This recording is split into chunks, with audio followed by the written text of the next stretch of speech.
coffee beans killed by Mr. Pokemonn. So yes. In this one, I am the Kevin. When I was little my sister had me believe some very stupid things. This one however, I believed for about 16 years. My sister had me believe that coffee beans were poisonous. Well, I was living with her and her BF for about a year at one point. Well, one day we were up early and she was making some coffee.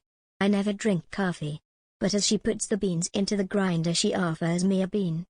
Me, no. Thinking I won't fall for this trick. Sister, okay. Then she pops it in her mouth. I am flabbergasted. Sister, what's wrong? Me, those are poisonous. You are going to get sick. Why the hell would you do that? She just stares at me for a moment and the quite literally falls on the floor laughing. Like cry laughing. She finally manages to get out asking why we even drunk coffee then. Me, very quiet, because the filters take the poison away. Again she goes right back to her laughing fit and I feel like I just learned that dogs don't lay eggs or something. I remind her that she told me that when we were young and no one ever corrected me. My goodness, am I dumb? Kevin, son of Mike by skynolongerblue.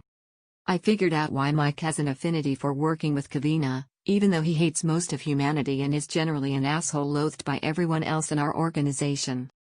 His son is a Kevin. Once a year, in addition to cleaning out our office, we also volunteered to pack things up for needy families at our local giant food bank. You know, make an ice box with fresh fruits, vegetables, and maybe the processed remains of an intern that committed seppuku after working with the ungodly moron that is Kevina. Even though it sounds like drudgery, volunteering at the food bank with my coworkers is actually a lot of fun. For the amount of stupidity that Mike and Kevina put us through, the rest of my coworkers are some of the smartest, most driven, fun individuals I've ever had the pleasure of working with. We have an Ivy Leaguer, my boss, chief science officer, veterans, some sassy southern sorority gals, sassier older church ladies that keep trying to hook chief science officer up on dates, and a couple of random old country guys that help us out on the weekends. The food bank gave us cool t-shirts, they had a live DJ, and had a local Mexican place provide coffee and lots of tasty treats. It's great. As a show that he has a family and didn't come from a nest of roving cannibals dressed in polo shirts and dockers, Mike dragged his teenage son Kevin along for the day. We wondered why Kevin's mom, Mike's wife, is a stay-at-home mom, and in all reality, Kevin probably didn't need to be babysat anyway, he was old enough to drive. Well, I learned that day that the boy had maybe 2 brain cells working in his head, and man, they were done working. Here's some of the treats I was subjected to working with this extremely tall, the kid was 66, extremely strange, young man. When he introduced himself to our huge group, he insisted on pronouncing his name, Kevin. Mike snapped that is not how his name is pronounced, and to knock it off, Kevin yelled back that it was because Mike was ashamed of their Ethiopian heritage. Both Kevin and Mike are extremely white people, so how he got that African nation is beyond me. One of my coworkers asked why Ethiopia. Kevin said it was because it was where the monkeys are from, and we're descended from the monkeys, so we should name ourselves like the monkeys. I'm going to gently assume Kevin watched a PBS special on Lucy and Australopithecus afarensis and isn't a giant racist idiot, but the world is mysterious, as is Kevin's reasoning. While stuffing boxes with food, Kevin proudly told us that he got a full-ride basketball scholarship to University of Nevada. Mike yelled at him that it was the wrong Nevada. Kevin then told us that he was going to live in the state of North Nevada. It's like North Dakota, but Nevada. Kevin told us he wanted to go into finance, so he could run a bank. That's lovely and ambitious, Kevin, good for you. He then went on about how he wanted to just stare at pennies all day, because pennies do not lie to you, unlike other forms of money. Okay, then. Part of the job was weighing the finished boxes of food to make sure that we had the correct amount of produce in it. Kevin, instead, took to kicking the boxes. Chief Science Officer lost his shit at Kevin, and told him to stop. Kevin's response? Kicking's easier than weighing them, because when you kick something and you don't hear an echo, then you know it weighs a lot. Then, if it weighs a lot, you count how many seconds your foot tingles after you kick it and that's how many pounds it is. That was Kevin's reasoning. Chief Science Officer, who has an advanced degree in physics, looked ready to die of sheer, unbridled disgust. One of my snarkier coworkers then asked if Kevin could convert his foot tinglies into the metric system. No, the metric system was invented by the communists before they built houses on the moon. Said Kevin. What in the shit does that mean? Mike and Kevin got into a screaming fight because Mike wouldn't let the boy have any coffee. Kevin stomped off into a windowless van in the parking lot to let off some steam. The owner of the van got in, and then drove off with Kevin in the back. Instead of, interacting with the driver and asking him to pull over to let him out, Kevin instead opened the back door while the car was driving and proceeded to jump out, landing face down on the pavement. When my CEO saw him stumbling back to the food bank with torn clothes and a slightly bloody face, he told all of us that family members were no longer allowed to come to volunteer days. Mike whined that his wife needed a break once in a while from Kevin. Doesn't the kid got to high school? CEO flatly replied that we needed a break from Kevin forever. Kevin and his incredible, 100% related questions by RareBlazes. So Kevin was a transfer student into my class last year.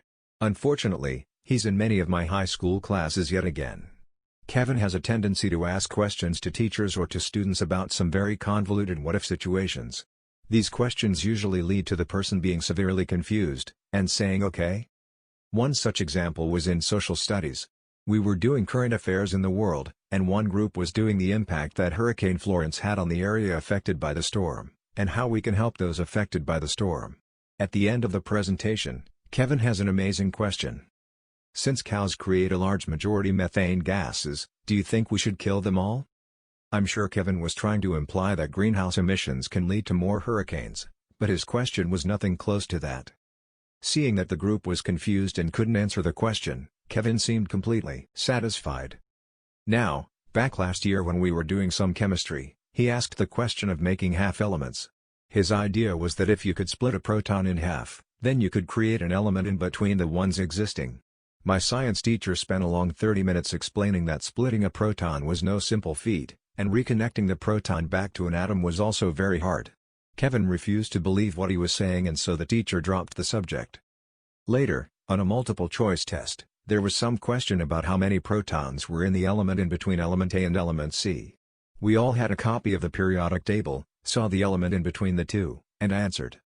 Kevin did not believe that any of the answers were correct, so he created his own bubble on the test, with his own answer, and filled it in. Apparently he complained to his parents about it, and as it turns out, both his parents are also Kevin's. They came in, completely pissed off at the teacher, saying he rigged the test and made it impossible to do. As it so happens, his dad was the one who taught him all this chemistry stuff. The last, and most Kevin-like story, was just last week in English class. We were given a picture prompt about belonging. It was a bird cage with its door open, and someone walking away from the cage. Birds were also in the sky, seemingly escaped from the cage. We were all asked about our interpretation of the picture and how it related to belonging. Kevin, the mastermind himself, wholeheartedly thought the picture represented Hitler and the Nazis. How this relates to belonging, I'm not sure. He claimed that the cage was Germany and the birds flying away was the Jewish people who were able to escape. The person walking away was Hitler because he killed himself, which was supposed to be him walking away from Germany.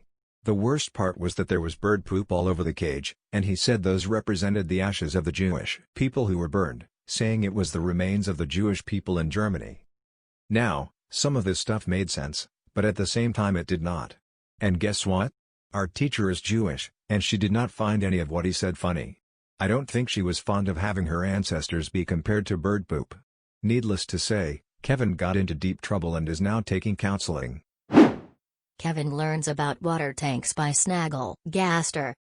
So, I work at a pool store, and basically what I have to do in a day is run the register, get chlorine for customers, test water, answer the phone, and find parts. It's actually a pretty good job, but I digress.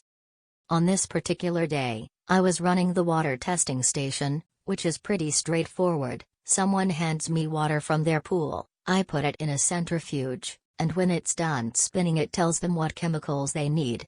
Anyway, in comes Kevin. His name was actually Kevin too, and he hands me a bottle of water to test. Nothing out of the ordinary, but after the test is complete I see the results, and there is virtually no chlorine in the water, the pH is too high, everything is chemically off, so I walk him around the store and help him get everything he needs to fix his pool. As I start to cash him out, I hear him say, "Man, I can't wait to fix my shower water." I was obviously very confused by this statement, so I ask him, "This isn't for a pool?" And he says, "No, my shower, man, it just makes me itchy, so I figured I would get the right shit to fix it." I had no idea what to say at that point, but I didn't want this guy spending like $50 plus for shit that wouldn't actually do anything, so I tried making him think about it, and this is how the conversation went. Me: "Why would putting chlorine in your shower water make it any better?" Kevin: "I dunno, I figured it would make it more clean like how a pool does." Me: "Also, how do you plan to actually get this into the water coming out of the shower?" Kevin: "Well duh, I would fill a bathtub with the water, change that and let it circulate so I'm always getting clean water." Me: "The water from the faucet comes from the water tank." Trying to stifle laughter. Kevin: "Oh shit, really? Well damn, that really blows a hole in my plan." He then proceeds to put everything back on the shelf and confidently walked out of the store saying, "I guess I'll just have to find another way. I've had my fair share of dumb people at work, but this particular Kevin really stands out as one of the best I've come across, a benevolent creature, but as dumb as a bag of rocks." Kevin didn't know you have to wash bath towels by MentalLatency. Kevin was my flatmate in my first year of uni. He was 19 at the time. About 2 months after we both moved in, Kevin asked me if bath towels needed to be washed. He thought he never had to wash them as he was clean when he got out of the shower. He hadn't washed them since he moved to uni. The first Kevin I ever encountered by Nootnootordermormon. So, this guy was in my church congregation growing up. The kid was a complete mess. His dad was always on the verge of going broke, except when he was doing so well he would spend every cent they had. He was the second youngest in a family of like 8 or some shit. Tons of kids. His mom was an anti-vaxxer who refused to treat his ADHD with medicine. She would instead give him a caffeinated Coke every morning. Like, caffeine can help ADHD, I have ADHD, I use caffeinated drinks to get me through little bursts of stuff like an exam or something, but this kid was a danger to himself with how bad his impulse control and inability to focus were. Had always been dumb growing up. My dad was a doctor who would help his family out when they were broke with free medical care. They had to call first and it would always be at our house, so broken bones or serious surgeries were a no-go, and boy was that kid a frequent visitor. Stitches, splints, the whole 9 yards. You name it, this kid had somehow done it to himself. It was almost inspiring to see how hard he worked at it, but I digress. By the age of 12, we were all in the midst of being hornier and stupider than we'd ever been before. Thus, it made perfect sense for our church to enroll us all in the good old Boy Scouts of America. This is the start of my first story with him. We went camping, as Boy Scouts do, and to make it funner we did it as a big organized campout. Several nearby church congregations all invited their kids to go, and we had nearly 200 kids on one outing by the time it was all said and done. Kevin, of course, came along with us. He stayed in our tent, and ate with all of us at meals. In regular scouting activities, he was an irritating, but omnipresent, participant. He was so annoying that his infamy began to spread to us, and by the end of our 3-day mountain excursion we were the most despised of all the Boy Scout troops. The very last day of our trip, we were given free time to play in the woods. Me, my little brother, some friends from my troop, and Kevin, decided we would explore the woods nearby. As we're hiking around, this group of kids from the campsite next to ours yells something at us. A second later, a rock whizzes overhead. I turn around, angry, but more rocks were already incoming. Their leader, a little weasel-faced shitlord I can talk about later, comes running after us with a stick. No explanation, nobody knows why, we just thought they were dicks. Being Boy Scouts, and also healthy, semi-sane 12 to 14-year-old boys, we already had sticks. So it was war. Their leader swung at my brother, I smashed the stick out of his hand in retaliation, and then swung at his reinforcements for a few seconds before he shouts, "So fuck off." To us, "Let's go back to camp." To his backup, I angrily asked him what his problem was, and he just shook his head and goes, "You guys are sick. You think you're funny? You're not." We were looking forward to that watermelon all trip. Assholes. And stomps off angrily back to his camp. Watermelon? Sick? What was he talking about? I asked myself, and we continued our walking. When we returned to camp later that day, we could see the remnants of a smashed watermelon on the ground. I would have blamed Kevin, but had been with us since dawn. I guessed that some other camp had done it as a prank and we got blamed for it. We were closest to them, and we were associated with the single most irritating 12-year-old boy on this earth. Their faulty assumption made sense. Just as him coming to this conclusion, though, their scout leader sees we've returned and storms angrily up to our leader. A heated conversation ensues, and Kevin is clearly the cause of it. But why? You ask. He hadn't smashed the watermelon. You said so yourself. He had an alibi. Well, dear reader, the alibi only extended to that morning. As we were soon to learn, Kevin's deeds took place under the cover of night. During the early morning, Kevin awoke with an erection, common to pubescent boys. But Kevin was in our tent. He couldn't go and jerkin the gherkin in the tent. We would surely awaken and chastise him. Masturbating on a church trip would surely not go over well. Instead of waiting until the next day, when by evening he would be home, or simply going to the forest to spill his seed, he decided it was time for a twofold revenge. The camp next to us had been mean to him, seemingly for no reason. All he had done was irritate, harass, and heckle them for 2 whole days. And in turn they had the audacity to call him annoying and make jokes about his behavior to others. This was unacceptable, unbearable, unbelievable. Kevin could barely stomach the thought of the humiliation he had faced, and knew that the group had been saving a prize watermelon for their last day in the woods. A treat for their efforts at camp. This brings me to the second part of his 2-part revenge. For so long, watermelon seeds had been inside him. Now was his chance to put his seeds inside a watermelon. Thus, in the wee hours of the morn, Kevin snuck into the neighboring camp, carved a hole into their special watermelon, and inseminated it. The deed done, he returned to our tent and slept peacefully.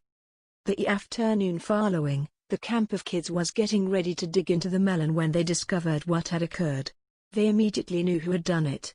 In anger, and to prevent anyone from consuming the melon's tainted flesh, they themselves smashed the watermelon. They then took to the woods as an armed and angry mob, out for revenge. We had no idea. Kevin hadn't bragged about it. He thought it would be a secret he took with him to his grave. Instead, he nearly got us all beat up. The conclusion to that story is that he got ripped a new one.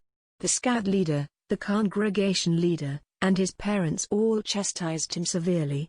He was allowed on future campouts, but was always watched closely by us and our leadership. That's just the start of the dumb shit that kid has done since I've met him. Edit, a typo.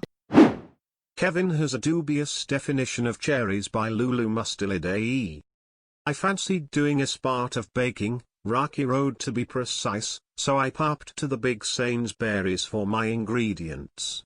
Found everything but Glock cherries, searched the whole shop and couldn't find them anywhere, but it was a superstore so I thought they must have them somewhere, so I asked a shop assistant, "Excuse me, do you know where I could find Glock cherries?" She looks absolutely baffled. What? Me, I'm looking for Glock cherries. Glaglap job in SB mumbles embarrassedly, cherries? Me, yes, you know, those sugar cherries for baking with. Her face lights up, recognition dawns, or so I thought. Oh yes, of course. They're this way, follow me. I then follow as she leads me down every single aisle, pausing frequently to scan the shelves, muttering a no, not there. We weave in and out of the aisles, seemingly both of us getting more and more confused. Me, finally, no worries, if you haven't got them, I can go somewhere else. No, don't worry. What did you say there were again? Glacé cherries? Ah, I know just where they are. She strides confidently ahead, and leads me to the fish aisle. She beams, looking thoroughly relieved. Here you go. I knew we had them somewhere. They'll be somewhere here, motions to shelves of fish. Me, boo, thanks. Thank you. You were very helpful.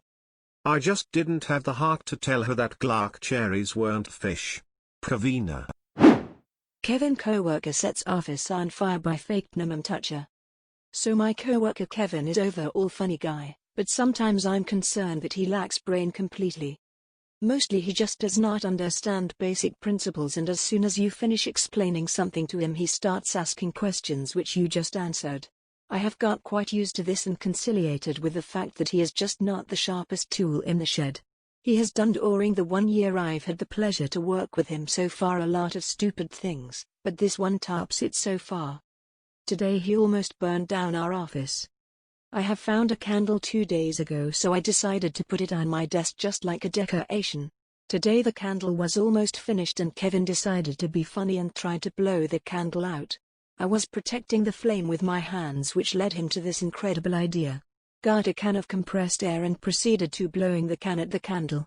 Guess what is inside the can except the air? Yes, propellant. As that was not bad enough, he was holding the can upside down. So before I was able to react in any way, I felt a freezing/burning sensation on both palms of my hands just before he managed to turn the can into a flamethrower, burning all the hair on my hands, melting one of my monitors and setting a stack of paper invoices on fire. So yeah, that was fun. My monitor is gone, have to redo the burned papers, and my hands after rubbing them with soap 3 times still smell like shit. But hey, the candle is out. Haha. The Lids manager said I didn't need stitches by tiny-septic-box-sam. First post, on mobile, sorry. I worked a horrible food service job in high school. One of my coworkers was an endearingly idiotic female Kevin. One morning she was working alone and she was opening the morning delivery with our incredibly dull and crappy box cutter. But what she didn't know is that the shift manager had just replaced the crappy blade with a freshly sharpened blade. Mistake 1, Kevin was cutting toward herself, and toward her wrist no less. Karma, so she ended up with a nasty cut right below her palm. It obviously bled profusely. Mistake 2, instead of going to security, we worked in a mall, or calling 911, Kevin decided to walk over to Lids next door to ask the manager if the injury was bad, also a Kevin by the looks of it. Manager Kevin deigned her bleeding wrist non-threatening and gave her a band-aid for it before sending her back to work. When she got home, her dad ripped her out for trusting the Lids manager's judgment and also for nearly killing herself before taking her to the hospital to get her 12 stitches. I love that girl dearly, but I really hope she never decides to work in any sort of dangerous environment. This Kevin believes that black people isn't real by DanTheEvilKiller. I have a cousin, he is a cousin who clearly lacks intelligence. He believes that black people aren't real. When I showed him a picture of Barack Obama, he said that the picture is photoshopped. He believes that NASA is a scam and the moon landing was fake. He believes that Spain is in Mexico. He believes a lot of dumb stuff that I could make a list about it. Edit, since you guys want a list of the dumb things this Kevin believes, I'm gonna give it to you. Cats are actually a breed of a dog. The air we breathe is helium. He believes Google was actually a company of Apple. He believes that money only goes up until millions and billions and trillions were made up numbers. He believes that Alaska is an island since in the map, it's not a part of the United States. He believes Canada has states. He believes that Benjamin Franklin is a president. Edit, part 2 of the things this Kevin believes. Part 3. My dad is a Kevin by Oppropro. So after reading stories about Kevin, I have come to the realization that my dad is the most Kevin I know. This is going to be a long read. I hope you enjoy these stories. Nothing that really traumatized me or my family, we just look back at these tales of caution and laugh. These are all old stories as my dad has not been in my life for the last 16 years. I am 34 now, so you can do the math. My parents split when I was 6 and my mom, having sole custody of myself and my 2 siblings, dedicated her life to snuffing out any Kevin traits that may have been passed down through his genes. I am proud to say I am not a Kevina and more like a Phoebe from Friends kind of person. Thank you, Mom. Now on to some Kevin/dad stories. When my dad was 9, he and my uncle, his younger brother, Wanted to see who could toss the largest rock into a river near their house. This river was fast flowing and emptied into the Atlantic Ocean. Dad found the largest boulder he could lift, held it over the side of a bridge, and forgot to let go. He was fished out by a neighbor. My dad was attacked by a tiger. My parents met in the military. They were stationed at a base near Winnipeg, Manitoba. My dad took my mom on a date to the zoo. He wanted a picture of a tiger, but he wanted the tiger to look like it was in a natural habitat. So you know those chain lines with a sign that says "Do not cross this line"? He crossed it. Put both his arms in the cage to steady the camera. The tiger took one look and pounced. Dad fell back. People panicked. No major damage was done. Who knew tigers could leap so far? My dad made my mom trek through northern Ontario brush to find a hot spring. On their way from Winnipeg to Toronto, my parents noticed some steam coming from the forest near the Trans-Canada Highway. My dad, a 23-year-old who just got his high school diploma with the help of my mother, was adamant that there was a hot spring nearby. He had just taken grade 10 geography, so he knew what he was talking about. The hot spring he found was a sewage treatment plant. The newest National Lampoon movie gives my mom horror flashbacks. My dad was chased down the highway by a cow moose. Same road trip.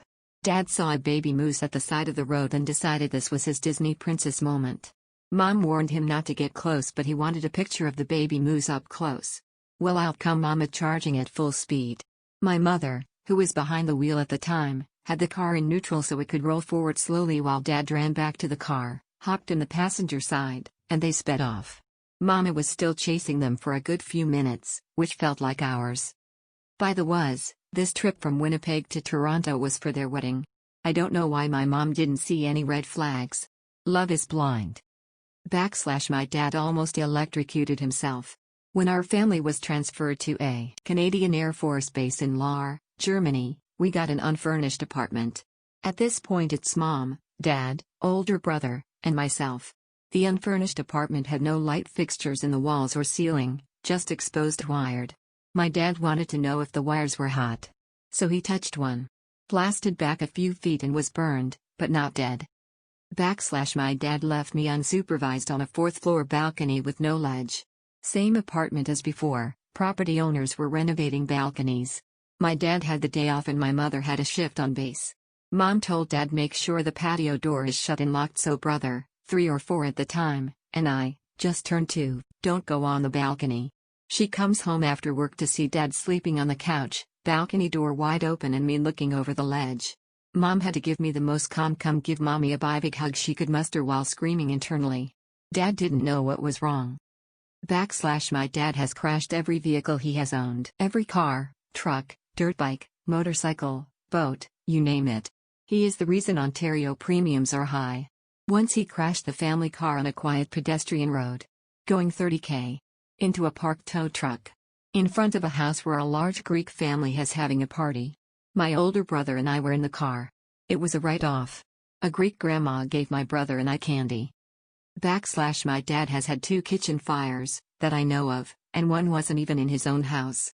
We were visiting friends of the family we met on base in Germany. These people are still in my life and they are considered aunt/uncle and cousins. My dad went to make fries and while waiting for the pot of oil to heat up, he took a nap. Same thing happened in his own apartment years later. Icing on the cake? My dad was a Toronto firefighter at the time. He's retired now, so Toronto citizens, you can sleep well. There are way more stories, but this is enough to get my point across. It is kind of therapeutic to get these off my chest and into the internet. TL, Doctor, my dad is an idiot. Kevina doesn't think through her issues by JBH007. A student of mine emailed me after I pointed out that she shouldn't post some of her text in a report as an image. Yes, she really did that. Her response was that she was having trouble typing it properly in the original Word document, so she just created a new one to write the text, then copied it as an image into the original Word document. Apparently pointing out that she could just transfer everything over to the new document instead wasn't something she thought about. That takes too much critical thinking, I guess. Kevina decides social security number isn't necessary to apply for universities and scholarships by KatanaPool. So Kevina was already not the brightest girl.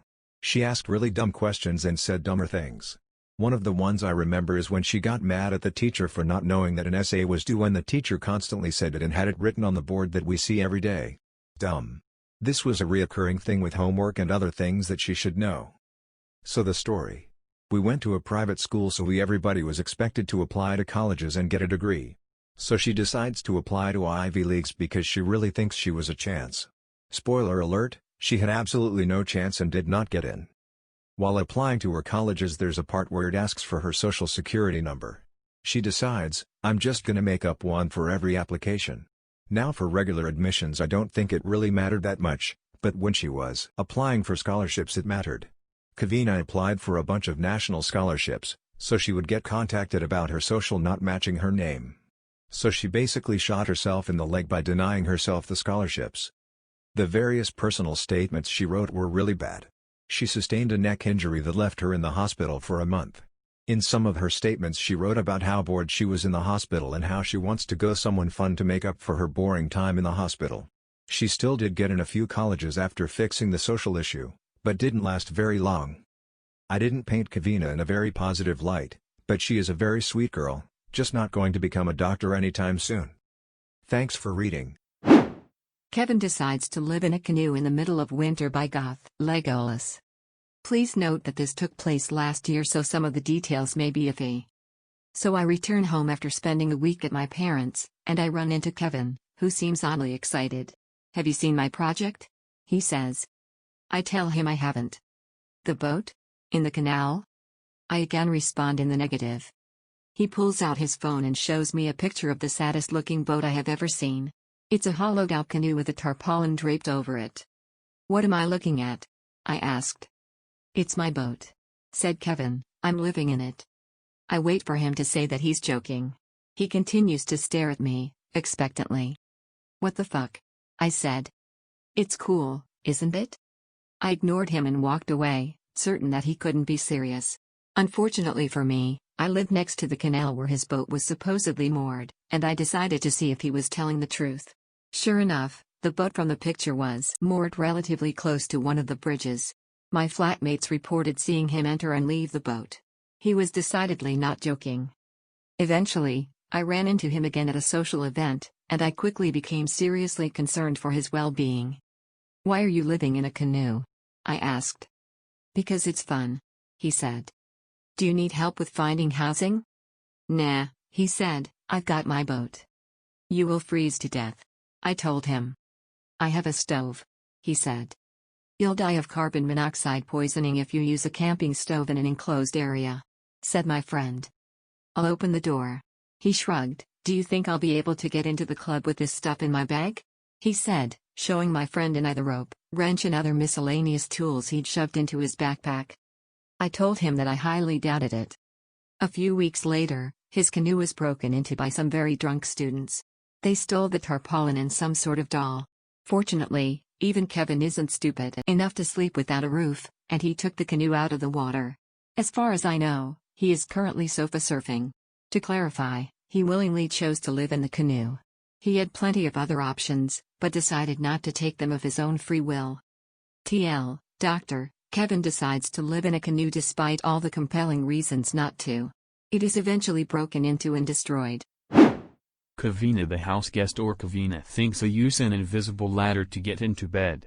By Maria Butterfly. Same Kevina as my two previous stories. She was staying with me for about a week. Day 1. Kevina am expecting a package in the day or two. Day 3. Kevina goes and grabs a package left on the porch. Kevina, were you expecting a package? Me, no. Is it for me? Kevina, I didn't look. Me, aren't you expecting a package? Kevina, yes, but I don't think someone would send me one in the product box. Me, why don't you look at the name? Kevina, I didn't think of that. It says Kevina.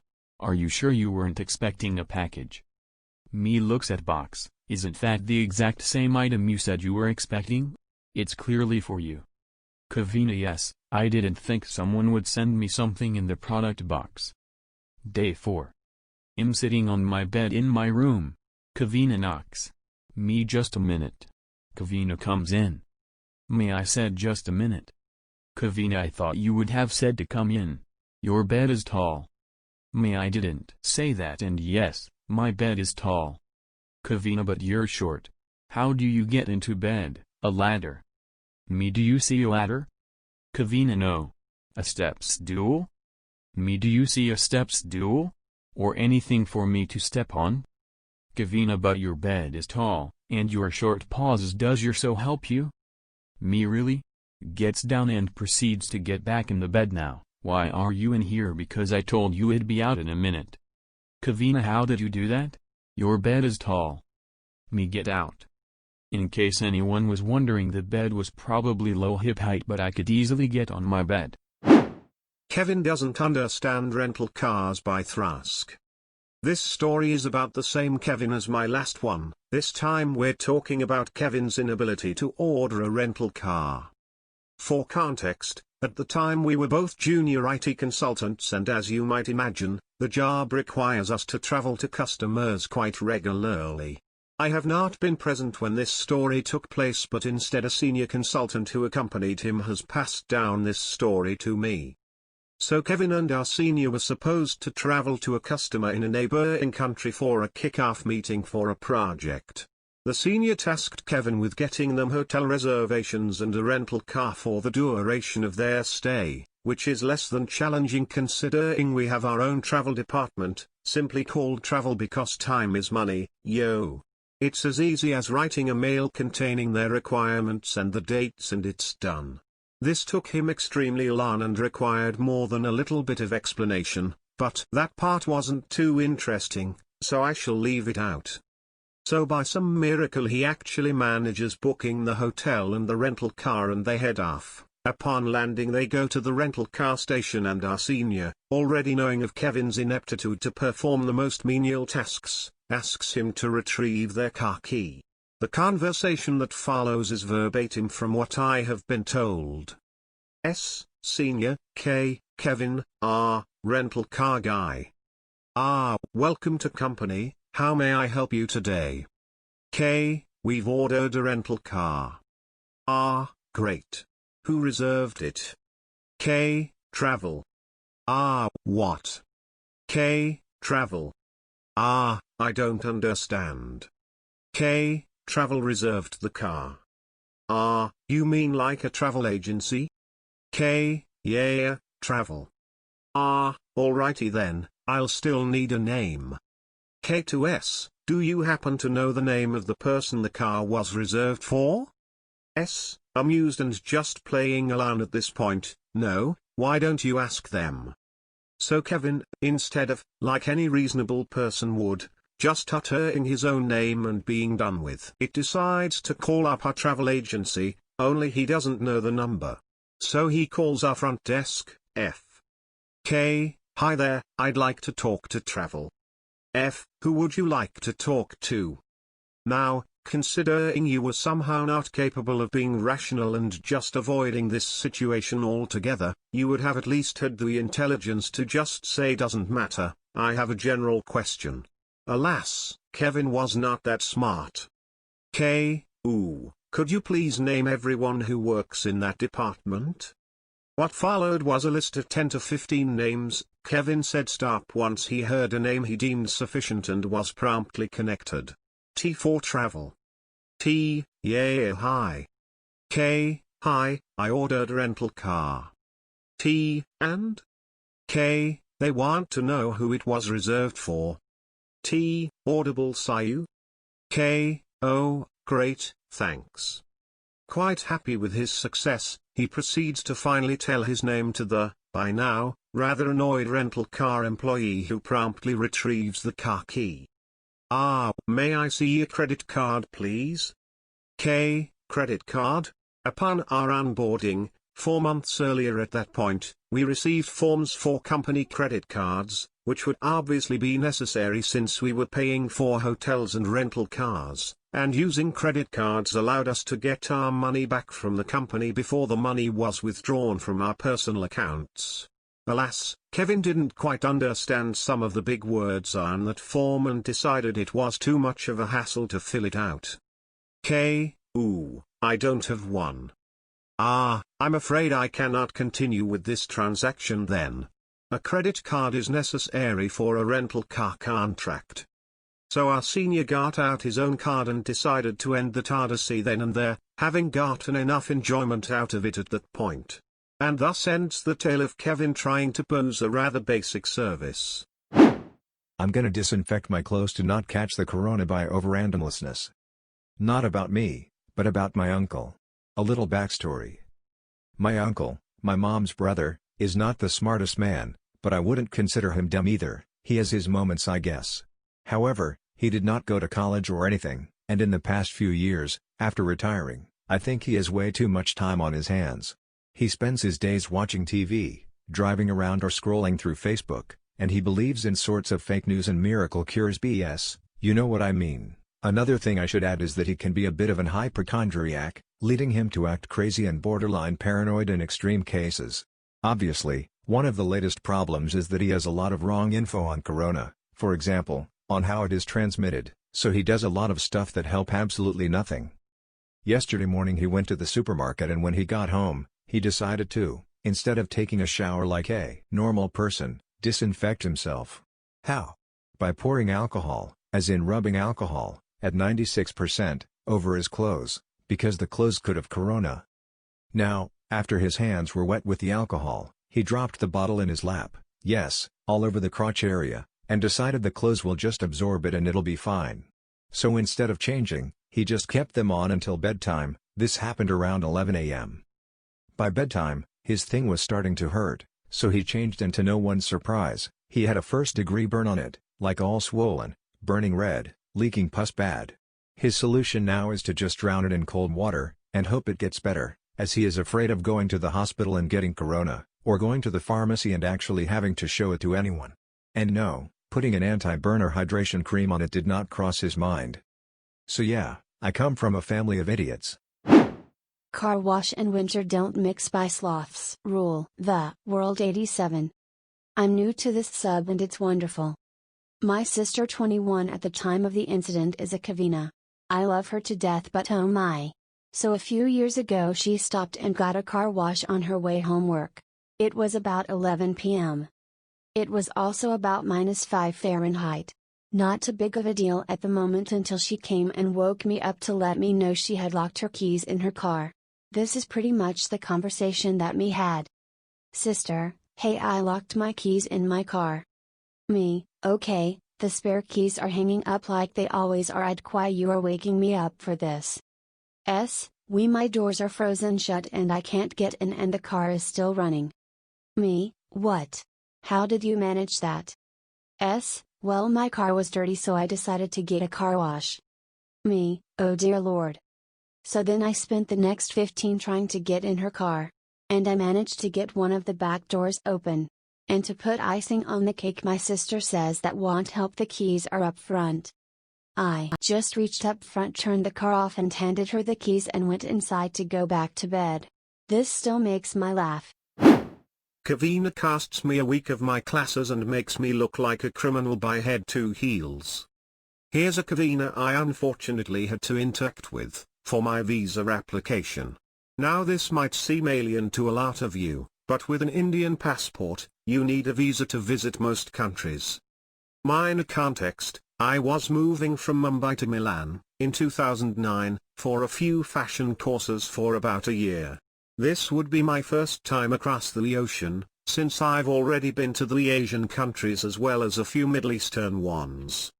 My family didn't want me to be alone in my first stint with Europe, so we planned a family vacation about a month prior to my classes, where we would visit a few friends and family in Brussels, Stockholm and then finally go to Milan, visit my school and even find me a place to stay as. For the vacation, I had to have a tourist visa, obviously, and my travel agent advised that we should return a week before my departure to apply for my student visa, which would take 3 to 4 working days to process. Easy, right? As luck would have had it, while I was on my vacation, the Italian rules changed and now it would take 7 working days to process a visa. Enter Kevina. She was working at the Italian desk at the visa office in Mumbai when I had to apply for my student visa. I go to Kevina and I already know I'm missing the first couple of days of my class and will have to rebook my flight because while I had 8 days in hand, 2 of them were holidays. So I go to Kevina with a hopeful smile. My mom always told me to be extra nice to government workers no matter how shrewd they can be, since they have the power to decline whatever you want, so I thought if I was very nice, she could perhaps help. I was run. She took a look at my passport and said I can't get a new visa because I already have an existing Schengen visa from the Belgian consulate. She was half right. She was talking about my holiday tourist visa that was a single-entry visa and by default had a validity of 45 days. She said I would have to apply after about 2 weeks once the validity expired. I almost cried. I started to reason with her. My single-entry tourist visa was already stamped, which renders it invalid for further use. She simply refused to listen. She said it was still valid. So I asked her, "So you'll be able to travel again using this visa?" And she stared at me and said yes. At this point I was amused at her stupidity. I was also very close to being rude. I realized she was just another government worker who is going by the book with no actual knowledge and clearly no experience of international travel, not that I was an expert on the same. But I still was well read enough to know slightly better and apply logic. So I heaved a sign of defeat and asked her what can I do, because I have to go to school. She then came up with you can cancel the visa and then apply for the new one. She also assured that cancellation will take 1 full day to process, so I agreed to go for it. I had to write a handwritten formal letter asking for my visa to be cancelled with a few other details and then I submitted it to her. She told me to come back the next day after 2 p.m. The next day, I commute 45 minutes again to get to this office. I see Kevina and I go to her. She points to a section that says collection. From there I get my passport and check to see my cancelled visa. The lady at the counter with a confused expression asked why I applied for visa cancellation. I explained briefly and she just shook her head in disbelief as she said it wasn't needed in the first place. I opened to my cancelled visa and there across the page in bright red with a bold lettered stamp is cancelled across my face and personal details and in tiny words without prejudice. My heart sinks because for a minor moment I felt like some sort of criminal. I made my way back to Kevina to submit my passport for my student visa application. She stared at me blankly and said submission is from 8 a.m. to 12 p.m. and collection is from 1 p.m. to 5 p.m. I looked at her in shock. She said come tomorrow to submit. Not her fault, it's the officer's policy which she failed to disclose to me. Anyway, I'm back again on the 3rd consecutive day to submit my passport. Kevina smiled at me. I'm relieved as she fills a form and writes down my details. I don't have to interact with her ever again. A week later, I'm back to collect my passport. I see Kevina across the room as I collect my stuff. As I checked my visa, I realized that my new student visa expires on the day I finish my classes. So they were expecting me to go to class and then go straight to the airport and fly back home. I went back to the lady at collection and pointed that out, and she said they only follow what's written in the forms, which Kevina filled. At this point, I'm done with Kevina. I don't want to talk to her again. I don't want to even see her again. I already was missing the first week of my class, had to rebook my air ticket, not entirely her fault, and wasted 3 additional days thanks to her brilliant idea of cancelling my previous visa, which was already an unnecessary step. And now I had to leave on the day my class ends. Not to mention, I would have to make up for this entire week of lost classes. Anyway, I leave. I'm done. Thankfully when I got to Italy, the officials there were very helpful and much smarter. They couldn't exactly extend my visa, but gave me a letter that allowed me to stay an additional 2 weeks, and my school supported by giving me documents that stated since I missed the beginning I would have to stay back for a bit. God bless and guide anyone who had to go to Italy from Mumbai and had to be assisted by Kevina. Till date, I have that cancelled section in my passport since both my new passport and old one are bound together. I always get nervous when I apply for visas because I don't want them to reject me based on that. Kevina is a teacher by seenheardliveditall. My first post in this subreddit. Hope it fits well. This happened some time ago. I was part of a teacher exchange program in England. I would hang out with several other teachers from the US.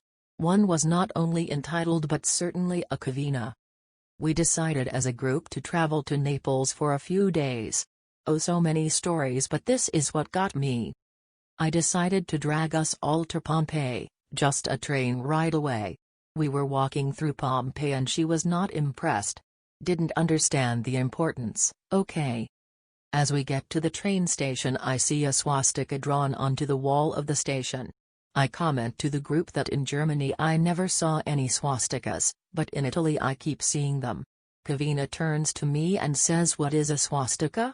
I take a deep breath and tell her that it is the symbol that the Nazis used. Blank stare back. I drew it in the air and then she got it. We had moments for the rest of the trip, but not worthy of this subreddit. We finally get back on the plane to England. She is reading the Diary of Anne Frank because her students were going to read it, 4th grade, year 5.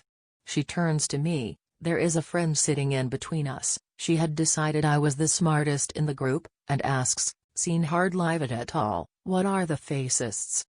I am completely confused, until our friend turns to me, rolling her eyes, and says fascists. Okay, so you may not think this is so bad, but the woman was a teacher and the curriculum she was teaching for that semester was World War II.